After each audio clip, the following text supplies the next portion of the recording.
ሰላም ሰላም፣ ጤና ይስጥልን ውድ የጋት ሚዲያ ቤተሰቦች እንደያላችሁበት ሀገር የሰዓት አቆጣጠር እንደምን አላችሁ? እንደምን ቆያችሁ?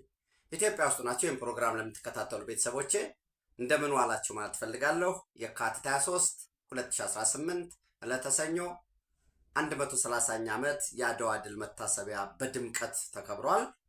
በዓሉን አስመልክቶ ጠዋት ላይ መድፍ ተተኩሷል። እጅግ ባማረው ውብ በሆነው ጫጫታን ግርግርን ባስቀረው ትናንት ሁለት ጊዜ ወደ እናንተ ደርሻለሁኝ። ከዚህ በፊት የአድዋ ድል በዓል የጋራችን ሆኖ ሳለ የተለያየ ሃይማኖት፣ የተለያየ መደብ፣ የተለያየ ቋንቋ፣ የተለያየ እምነት፣ ባህል ወዘተረፈ የሚጋሩ የተለያዩ በአንድ ጉዳይ ግን አንድ በሆኑ ያማ እንዲያረጋቸው ለውጭ ወረራ፣ ለባርነት፣ ለቅኝ ተገዥነት እምቢ ባሉ የተለያዩ ሆነው ግን በአንድነት በህብረ ብሔራዊነት ደምቀው በአድዋ ተራራዎች ላይ ሄደው ለዘመናት ሲሰበክና ታምኖበት የኖረውን ነጭ ገዥ ነጭ የበላይ፣ ጥቁር ተገዥ ጥቁር የበታች የሚለውን አስተሳሰብ የሰበሩበት፣ እሱን ተከትሎ የፓን አፍሪካኒዝም መነሻ የአድዋ ድላችን ኢትዮጵያ የአፍሪካ አህጉር የአፍሪካ ሀገራት የነጻነት ቀንዲል ሆና የህብረቱ መቀመጫ በዚሁ እንዲሆን ሰንደቅ ዓላማዋ ቀለሞች በተለያየ ቅርጽም ይሁን ሌሎች ሀገራት እንዲወስዱት እነ ማርክስ ጋርቬይን ጨምሮ የጥቁሮች ትግል የበለጠ እንዲቀጣጠል ታሪክን የቀየረ እንግዲህ አንዳንዶቹ የሰው ልጅ ታሪክን እሳት መገኘት ቀይሮታል ይላል፣ ብረት መገኘት ቀይሮታል ይላል። በአስተሳሰብ አድማስ ደረጃ ቅኝ ግዛትን የሰበረው ቁጭ ብለው የማያውቁትን አህጉር በአሳሾቻቸው መሰረት የሳሉትን ካርታ ይዘው እያጠፉ የደለዙ የተከፋፈሉትን በብሪት የተከፋፈሉትን እሱን የጣሰው ጥቁር ሰው መሆኑን ደግሞ ደሙን አፍስሶ አጥንቱን ከስክሶ ያከበረው ነው። ይህ በዓል አከባበሩ ደጋግሜ እንዳልኳችሁ ትልቅ ድል ቢሆንም ትልቁን ድል ግን ጠላቶቻችን እንዲሁም የጠላቶቻችን ተለላኪ ባንዳዎች አኮስሰውት በዓሉም እንዲሁ ዝብርቅርቆ ይወጣ ነበር። በአንድ በሚያደርገው በዓላችን ፒያሳ ምኒልክ ሐውልቱ ስር የተለያየ ልዩነት የሚዘሩ መልእክቶች ይተላለፉ ነበር። ያ አንድ የሚያደርገው በዓላችን የልዩነት ምንጭ ሆን ነበር። ሌላው ደግሞ መስቀል አደባባይ የሚያከብር ነበር። አንዳንዱ ቢሮ የሚያከብር ነበር። በዓሉ በአንድነት የተለያየ እምነት፣ ቋንቋ፣ ባህል፣ አስተሳሰብ ገሚሱ እኮ እንዲያውም ከአፄ ምኒልክ ጋር እኮ ተኳርፎ የነበረ ነው፣ ተገፍቶ የነበረ ነው። በኋላም እኮ በዳግማዊ ወረራ ፋሽስት ሲወር ተገፍቶ የነበሩ አስቀድሞ ልጅ ኢያሱ በኋላም ተፈሪ መኮንን አፄ ኃይለሥላሴ የገፋቸው ኖ ትናንትም ተመችቶን ደልቶን አይደለም ብለው ደግሞ ሄደው በዛ የሞቱ አሉ። ኤንዌይስ ይሄ የአድዋ ድል መታሰቢያ እውነትም በአድዋ ድል አርበኞች የተግባርም የእሴትም የእምነትም ወራሽ በሆነው ጀግናው የኢትዮጵያ መከላከያ ሰራዊት የበላይነት በዓሉን የሚያከብሩ እሱ ነው። በድምቀት በአድዋ ድል መታሰቢያ ሙዚየም በተለያዩ መንገዶች ተከብሯል። እንዳያችሁት የቀድሞ ፕሬዝዳንት ክብርት ሳህለወርቅ ዘውዴ፣ የቀድሞ ፕሬዝዳንት ዶክተር ሙላቱ ተሾመ፣ የአባት አርበኞች፣ የጀግናው የኢትዮጵያ መከላከያ ሰራዊት አባላት፣ ጥሪ የተደረገላቸው አርቲስቶች፣ ታዋቂ ሰዎች፣ ፖለቲከኞች፣ ጸሐፍት፣ የአገር ሽማግሌዎች፣ አባገዳዎች፣ ሀደ ስንቄዎች፣ የአርበኞች በሂደት በታሪኩን ጠብቆ ወራሾች የተገኙበት በድምቀት ተከብሯል። በዚህ በዓል ላይ የኢትዮጵያ ሀገር መከላከያ ሰራዊት ኢታማዦር ሹም ፊልድ ማርሻል ብርሃኑ ጁላ ወደር የለሽ አድዋ ሜዳ የጥቁር አንበሳ ሜዳ የተሸላሚ ኢትዮጵያ ሉዓላዊነቷን አስከብራ ለመቀጠል እየተዋጋች ያለችው ከባዕዳን ጋር ብቻ አይደለም፣ ለባዕዳን ያደሩ ባንዳዎችም በየቦታው ኢትዮጵያን እየተነኮሱ ልክ ትናንት ባንዳዎች ለባዕዳን ተላልከው ኢትዮጵያን ለማዳከም እንደሞከሩት ዛሬም ባንዳዎች በየሸጡ በየጉራንጉሩ በየቦታው ኢትዮጵያን እየፈተኑ ነው። ልንማር ይገባል። ለጊዜያዊ ጥቅም ከስሌት ይልቅ በስሜት ተነሳስተው አገራቸውን አፍርሰው አብነት መጥቀስ ይቻላል። እነ ሊቢያ፣ እነ የመን፣ እነ ሶሪያ ለጠላት ተላልቀው አገራቸውን አፍርሰው ዛሬ በቁጭት ውስጥ ነው ያሉት። ነገር ግን ቁጭቱ ደግሞ ሀገራቸውን ሊመልስላቸው አልቻለም። ከዚህ መማር አለብን። ኢትዮጵያ ጀግና የኢትዮጵያ ሀገር መከላከያ ሰራዊት እንዲሁም ህዝቡ ባዕዳንን ብቻም ሳይሆን የባዕዳን ቅጥር የሆኑ ከአብራካችን የወጡ ባንዳዎችን ሳያለሰልስ ሊዋጋ ይገባል የሚል መልእክት አስተላልፈዋል። ይሄ መልእክት ለሁላችንም እንዲደርስ እንደ ጋት ሚዲያ እንደ ጌትነት አሳስባለሁ። እንኳን አደረሰን፣ እንኳን አደረሳችሁ ዘን ይህንን ካልኩኝ በትናንትናው ዕለት ክቡር ጠቅላይ ሚኒስትር ዶክተር አብይ አህመድ በቤተ መንግስት የረመዳንን በዓል አክብረዋል። ያው ከሙስሊሙ ማህበረሰብ ተወካዮች በተለይ አቅም ከሌላቸው ጋር በድምቀት አክብረዋል እና በዚህ ዓመታዊ የቅዱስ የረመዳን ወር ምክንያት በማድረግ ዝቅተኛ የኑሮ ደረጃ ላላቸው የማህበረሰብ ክፍሎች በብሔራዊ ቤተ መንግስት 4 ኪሎ ማለት ነው ብሔራዊ ቤተ መንግስታችኛው ነው የኢፍጣር መርሃ ግብር ተካሂዷል። በመተዛዘን በፍቅር በአንድነትና ማህበራዊ ዋጋን ከፍ በማድረግ ተከናውኗል። ያያችሁት ይመስለኛል። ይህ እንደ ቀላል ነገር አንዴው መተዛዘን በጣም አቅማቸው የደከመ ዜጎች ጋር አብሮ ያለችዋን መከፋፈል መተጋገዝ ነው። በተመሳሳይ በነገራችን ላይ በትናንትናው ዕለት የአዲስ አበባ ከተማ ከንቲባ ጽህፈት ቤት የከተማው አስተዳደር ከንቲባ ጽህፈት ቤት ኢትዮጵያን በወጣትነት ዘመናቸው ያገለገሉ ነገር ግን ዛሬ እጅ ያጠራቸው ታላላቅ አርቲስቶችን አክብረዋል።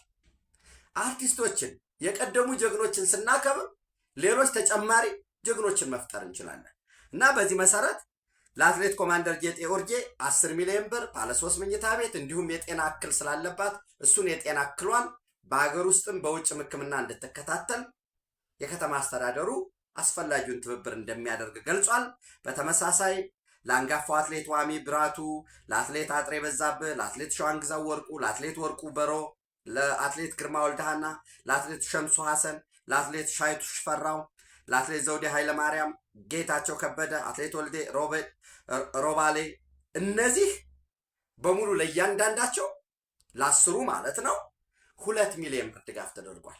ይሄ ድጋፍ የከተማ አስተዳደሩ የከንቲባ ጽህፈት ቤት በጋራ ባለሀብቶችን፣ በጎ አድራጊዎችን፣ ተቋማትን በመጠየቅ ያሰባሰበው ገንዘብ ነው። ትናንትን ስናከብር የትናንት ጀግኖችን ስናከብር ትናንት ደከመኝ፣ ሰለቸኝ፣ ራበኝ፣ ጠማኝ ብርዱን ቁሩን ተቋቁመው የሀገራችንን ሰንደቅ ዓላማ በዓለም አደባባይ ያውለበለቡ ኢትዮጵያን ስሟን ያስጠሩ ናቸው። ዛሬ ደግሞ ጊዜ ጎድሎባቸው በጤናም እክል በእድሜም ብዛት በዛ ምክንያት ድጋፍ ተደርጓል። ይሄ ድጋፍ ተጠናክሮ ሊቀጥል ይገባል። እነሱን አይደለም እየተደገፉ ያሉት የአትሌቲክስ ማህበረሰቡን ነው። ይሄ ድጋፍ በተመሳሳይ ለጀግኖች፣ ለአርቲስቶች፣ ለደራሲዎች እየተደረገ ነው እንደምታዩት አቅም በፈቀደ መልኩ እና የኢፍጣር ፕሮግራሙ አስቀድሜ ያልኳችሁ እንዳለ ሆኖ የኩዌት ኒውስ ኤጀንሲ ኩና እንደዘገበው በትናንትናው ዕለት ክቡር ጠቅላይ ሚኒስትር ዶክተር አብይ አህመድ የኩዌት ልዑልን ስልክ ደውለው አናግረዋቸዋል። በዚህም የኩዌት ንጉስ ክራውን ፕሪንሱን የኩዌት ንጉስ ሼክ ሳባህ ካሊድ አልሳባህ ከሳቸው ጋር ተወያይተዋል። በዚህ የስልክ ውይይታቸው የኩዌትንና የኢትዮጵያን የሁለትዮሽ ግንኙነት ማጠናከር በሚቻልበት ሁኔታ በተለይ የኩዌት ፈንድ የኢትዮጵያን የንጹህ መጠጥ ውሃ፣ የኢነርጂ፣ የቆላ ልማቶችን የኤሌክትሪፊኬሽን ፕሮግራምን በመደገፍ ይታወቃል። እንደምታውቁት የሁለቱን እህትማማች ሀገሮች ጠንካራ ግንኙነት የበለጠ ማሳደግ በሚቻልበት ሁኔታ ብዙ ወገኖቻችን ወንድሞቻችን በኩዌት በተለያየ ስራ ላይ ተሰማርተው ይገኛሉ። በዛ ማጠናከር በቀጠናዊ ሁኔታ በቀይ ባህር፣ በምስራቅ አፍሪካ፣ በአህጉራዊ እንዲሁም በመካከለኛው ምስራቅ ጉዳይ ላይ ተወያይተዋል። በውይይታቸው ኢራን በገልፍ በፐርሻ ባህረ ሰላጤ ሀገራት ላይ የፈጸመችውን ጥቃት እንደምታወግዝ አረጋግጠውላቸዋል። አሁንም የመካከለኛው ምስራቅ ግጭት መፈታት ያለበት በመነጋገርና በውይይት እንጂ በጦርነት ይፈታል ብላ ኢትዮጵያ እንደማታምን ከዛ ባለፈ ግን ኢራን በፐርሺያን ገልፍ ወይም የዚህ የገልፍ ሰላጤ አባል ሀገራት በሆኑት ላይ በባህሬን፣ በኩዌት፣ በኦማን፣ በካታር፣ በሳውዲ አረቢያ እንዲሁም በተባበሩት አረብ ኤሚሬት ላይ የተፈጸመውን ጥቃት እንደምታወግዝ በጽኑ እንደምታወግዝ አረጋግጠውላቸዋል። በዚህም ሳይገደቡ ክቡር ጠቅላይ ሚኒስትር ዶክተር አብይ አህመድ በኩዌትና በኢራቅ መካከል የባህር ወሽመጥ ይገባኛል ጥያቄ አላቸው እዚህ ፐርሺያ ላይ። ይሄ በውይይት እንዲፈታ ጽኑ እምነት እንዳላቸው፣ ነገር ግን ኢትዮጵያ ለኩዌት የሉዓላዊ ግዛትና አንድነት መረጋገጥ መጠበቅ ያልተቆጠበ ድጋፍ እንደምታደርግ አረጋግጠውላቸዋል። ዘንድ በዛሬው ዕለት እንዲሁ የሚኒስትሮች ምክር ቤት 53ኛ መደበኛ ስብሰባውን አድርጓል። በስብሰባው አንደኛ የአርቲፊሻል ኢንተለጀንስ ዩኒቨርሲቲ ለማቋቋም ስያሜው መደመር የአርቲፊሻል ኢንተለጀንስ ዩኒቨርሲቲ ለማቋቋም ዩኒቨርሲቲው በከፍተኛ ትምህርት አዋጅ ቁጥር 1294 2015 የሁሉም ዩኒቨርሲቲዎች በተቋቋሙበት መሰረት እንደሚቋቋም፣ ነገር ግን ራስ ገዝ እንደሚሆን የራስ ገዝ ሆኖ which means ራስ ገዝ ማለት ሌላ ምንም አይደለም፣ በጀቱን በራሱ የሚችል አንድ፣ ሁለተኛ በራሱ የሚቀጥር ኦቶኖመስ የሆነ በዛ አግባብ እንደሚቋቋም የሀገሪቱን ብቻም ሳይሆን በአፍሪካም ደረጃ የሰለጠነ በዘርፉ በተለይ በአርቲፊሻል ኢንተለጀንስ ዙሪያ የሰለጠነ የሰው ኃይል ለማፍራትና በኢኮኖሚ ውስጥ ያልተቆጠበ ወይም ከፍተኛ ድጋፍ ለማድረግ ተልኮ እንደተሰጠው በዚህ አዋጁ 1294 በዛ አዋጅ መሰረት ነው የሚቋቋመው 1294 2015። ነገር ግን ማቋቋሚያ ደንብ ስለሚያስፈልገው እንግዲህ ሆፕፉሊ ዩኒቨርሲቲው አዲስ አበባ ውስጥ የሚሆን ይሆናል ማለት ነው። ኢንዲፔንደንት ነው የሚቋቋም ይሆናል። በቀጣይ 6 ወራት ውስጥ ተቋቁሞ በ2019 መጀመሪያ ላይ ተማሪዎችን ተቀብሎ ከኢትዮጵያም ብቻም ሳይሆን ከሁሉም የአፍሪካ ሀገራት ለመጀመሪያ ጊዜ በስኮላርሺፕ የሚቀበል ዝርዝሩን ወደፊት ወደ እናንተ አደርሳችኋለሁ። ግን ያለኝን መረጃ ልንገራችሁ። ከኢትዮጵያ ተማሪዎች ቶፕ መርጦ ፈትኖ እንዲሁም ደግሞ ከአፍሪካ ደግሞ በስኮላርሺፕ ተቀብሎ የመጀመሪያ ዙር ይቀበላል ማለት ነው። አርቲፊሻል ኢንተለጀንስ፣ ሮቦቲክስ፣ ማሽን ለርኒንግ እነዚህና ሌሎች ተግባራትን የሚሰራ ይሆናል። በሁለተኛ ደረጃ ለባህል ሀብቶች ካሳ መክፈል ግዴታ የሚሆንበት ለምሳሌ ኢትዮጵያ የውጭ ኢንቨስትመንት በከፍተኛ ደረጃ እየጠየቀች ነው። ኢንቨስት አድርጉ እያለች ነው። የሀገር ውስጥ ባለሀብቶችም አሉ። በተለያዩ ምክንያት ለምሳሌ ሌታሲዩም ፖለቲካል ሪስክ ቢያጋጥም ፖለቲካል ሪስክ ማለት አንድ ባለሀብት ኢንቨስት አረገ እንበል የአበባ ልማት ኤክስ የሚባል አካባቢ ላይ ያ በተለያየ ጉዳይ ቢወድምበት በፖለቲካል በተነሳ አመፅ፣ ረብሻ ወይንም የሆነ ችግር አጋጥሞ ዳሜጅ ቢሆን ይህንን ካሳ ለመክፈል የሚያስችል ረቂቅ መመሪያ አልነበረንም። እሱ የጸደቀበት ሁኔታ አለ። ሌላው እንግዲህ የፋይናንስ ድጋፍ በተመለከተ ለብሔራዊ ኤሌክትሪክ ማስፋፊያ ከኮሪያ ኢምፖርት ኤክስፖርት ባንክ፣ በተመሳሳይ ለታዳሽና ዘላቂ ኃይልና ዲጂታላይዜሽን ፕሮጀክት ማስፈጸሚያ 80 ሚሊዮን ዩሮ ከፈረንሳይ መንግስት እንዲሁም 184 ሚሊዮን 100 ሺህ ከወለድ ነፃ የሆነ ከከተማ ልማታዊ ሴፍቲኔት እነዚህ በጣም ዝቅተኛ ያላቸው ከአገሪቱ የብድር ፖሊሲ ጋር የተመጣጠነ ይህንን አጽድቋል ማለት ነው። በሙሉ ድምፅ አጽድቆ ብድሮችን እንዲፈቀዱ ውል እንዲፈረም የሚፈቅደው ደግሞ ህዝብ ተወካዮች ምክር ቤት ስለሆነ ወደዛ መርቶታል። ሌላው የዕቃ ማከማቻ ደረሰ ስርዓት ይሄ ዌርሃውስ መጋዘን ላይ ደንቡ አለ። ነገር ግን አዋጅ ቁጥር 372 1996 በዛ ውስጥ አለ አዋጁ ካለው ከወቅታዊ ልውውጡ ጋር የተመሳከረ ማስፈጸሚያ እሱንም ያጸደቀበት አለ። ሌላው እንግዲህ ኢትዮጵያ ውስጥ የማዕድን ዘርፉ በስፋት እየተከናወነ ነው እንደምታውቁት። በብረት ለማልማት እና ወርቅ ደግሞ ሌላ ተጨማሪ ግዙፍ ኢንቨስትመንት አለ ሲመጣ የሚገለጽ ነው። የወርቅ ማዕድንና የብረት ማዕድን ፍቃድ በጣም ግዙፍ የሆነ እነዚህ በማዕድንና ኢነርጂ ሚኒስቴር በኩል የመጡ ናቸው። ግዙፍ የብረት ፋብሪካ ለማልማት ግዙፍ የወርቅ ልማት በዛ ውስጥ የኢትዮጵያ ኢንቨስትመንት ሆልዲንግ አለበት፣ ድርሻ አለው። ላውንች ይደረጋሉ። ስምምነቱ እንዲፈረም ፍቃድ ስለሚያስፈልግ የማዕድን ሚኒስቴር ከነዚህ ከኩባንያዎች ጋር ስምምነት እንዲፈጽም ፈቅዶለታል ማለት ነው። በመጨረሻ የቱሪዝም ረቂቅ አዋጅ በዚህ በፖሊሲው ላይ ከ2001 ጀምሮ በስራ ላይ ያለው ስላለቀ አሁን ካለው የቱሪዝም ፖሊሲ አንጻር ወቅቱን የዋጀ የቱሪዝም ዘርፉ አዳዲስ የቱሪዝም መዳረሻዎችን ከማልማት ባሻገር የሚታዩ የሀገር በቀል ኢኮኖሚ ማሻሻያ ከተቀመጠ የፖሊሲ አቅጣጫ ጋር አጣጥሞ በመምራትና በማልማት ለሀገራዊ ኢኮኖሚ እድገት የበኩሉን ሚና እንዲወጣ ማስቻል አስፈላጊ በመሆኑ በተለይ የግል ባለሀብቱ ሲያነሳቸው የነበሩ የድጋፍ ጥያቄዎች አሉ፣ የህግ ማነቆዎች አሉ። በሆቴል፣ በቱሪዝም፣ በሳፋሪ ሰርቪስ ትልቅ ሎጆቹን ለማልማት እነዚያን የሚመልስ ረቂቅ ፖሊሲ ጸድቋል ማለት ነው። ይህንን ፖሊሲውን ደግሞ በሂደት ወደ ዝርዝር አውጥቶ በጀት አስጸድቆ ወደ ስራ ማስገባት ደግሞ የሚኒስቴር መስሪያ ቤቱ ስራ ይሆናል። የሚኒስቴር መስሪያ ቤቱ ብቻም ሳይሆን ሌሎች ባለድርሻ አካላትም የሚሳተፉበት ይሆናል ማለት ነው። ሌላው እንግዲህ እንደምትከታተሉት የመካከለኛው ምስራቅ ግጭት የበለጠ ከቀን በቀን እየጨመረ ያለበት ሁኔታ ነው ያለው። ትናንት የገልፍ ኮኦፕሬሽን ካውንስል አባል ሀገራት ስብሰባ ተሰብስበው ነበረ። በስብሰባቸው ኢራን በአባል ሀገራት ላይ እየፈጸመችው ያለችውን ጥቃት አውግዘዋል። ማውገዝ ብቻም አይደለም፣ እነዚህ የገልፍ ኮኦፕሬሽን ካውንስል አባል ሀገራቱ በተናጠል እንዲሁም በጋራ በቡድን ሆነው ሉዓላዊነትና የግዛት አንድነታቸውን ለማስጠበቅ እርምጃ ሊወስዱ እንደሚችሉ ይህንንም ፍቃድ የፈቀደበት ሁኔታ ነው ያለው ማለት ነው። እንግዲህ ኢራን እያለች ያለችው ለዓለም አቀፉ ማህበረሰብ እኔ ጥቃት እያደረስኩኝ ያለሁት ለአሜሪካ በአካባቢው በእነዚህ ሀገራት ላይ በሚገኙ የአሜሪካ ጦር ሰፈሮች ላይ ነው የሚል ነው ምላሽ እየሰጠች ያለችው። ነገር ግን የማዕከላዊ እዝ የአሜሪካ ማዕከላዊ እዝ አንድ ጽሑፍ አስነብቧል። ምንድነው ጽሑፉ የሚለው? የለም ጥቃት ይሄ የአሜሪካ ማዕከላዊ እዝ ያልኳቸው የሴንትራል ኮማንድ በተባበሩት መንግስታት የጸጥታው ካውንስል ላይ የኢራን ተወካይ እኛ ጥቃት እያደረስን ያለ ነው ወይ በሳውዲ አረቢያ ወይ በዩናይትድ አረብ ኤሚሬት ወይ በኩዌት በኳታር በኦማን ላይ አይደለም፣ በሀገራቱ ላይ አይደለም። ጥቃት የምንፈጽመው በጦር ሰፈሮች ላይ ነው።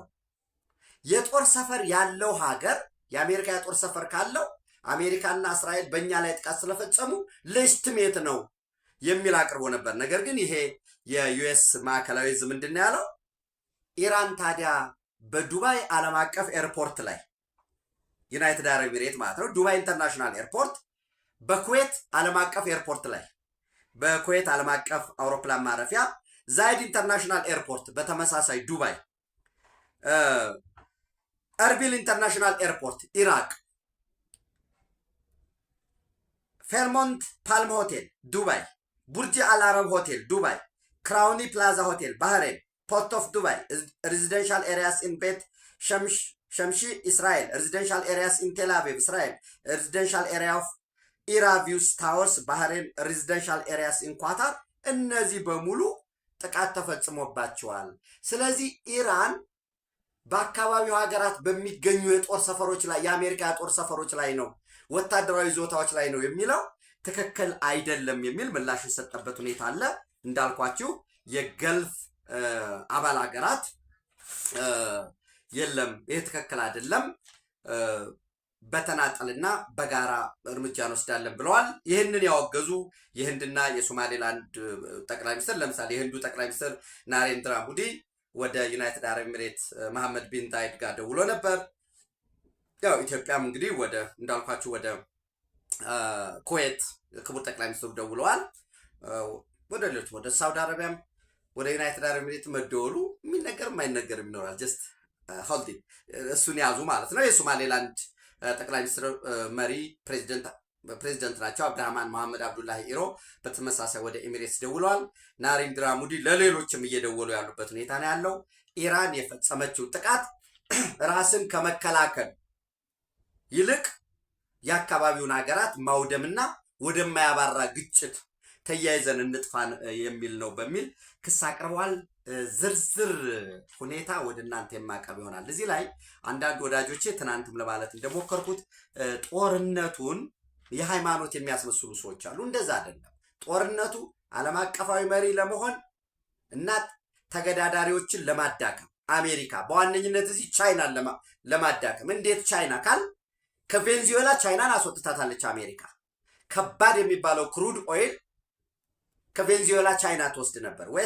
ዌስተርን ሄሚስፌር ነው፣ ጓዳ ውስጥ መምጣት አትችሉም በሚል ቻይናን ከቬንዙዌላ አስወጥታታለች። በዚህ ምክንያት 25 ቢሊዮን ዶላር ኢንቨስትመንት ቬንዙዌላ ላይ ወድሞባታል ማለት ነው። አሁን የቬንዙዌላ ነዳጅ የሚሸጠው የሚለወጠው ኢንቨስትመንቱ ኤቭሪቲንግ በአሜሪካ ፍቃድ ውስጥ ነው። አንድ ቀላል አይደለም። ከቬንዙዌላ ቻይና ሲወጣ ደቡብ አሜሪካ ላይ ያለውን እየቆረጡት ነው ማለት ነው። ሁለተኛ 90% የሚሆነው የኢራን ነዳጅ ምንም እንኳ ኢራን ማዕቀብ ቢኖርባትም 90% መዳረሻው ወይንም በቀን በትንሹ 10 ሚሊዮን በርሚል ነዳጅ ኢማጂን አርጉ።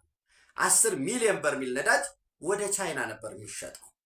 ይህንን ጦርነቱ ከተደረገ ይህ በቀን የሚሸጠው ያቆማል። አንድ በቀጣይ ደግሞ የሚመጣው መንግስት የአሜሪካን ጥቅም ብሔራዊ ጥቅም ፍላጎት የሚያስከብር ይሆናል። ስለዚህ በዚህ ላይ የኢኮኖሚ የበላይነት መጪውን ዘመን በአስተማማኝ ሁኔታ የመምራት ጉዳይ ነው። ዓለም አቀፋዊ መሪ የመሆን ጉዳይ።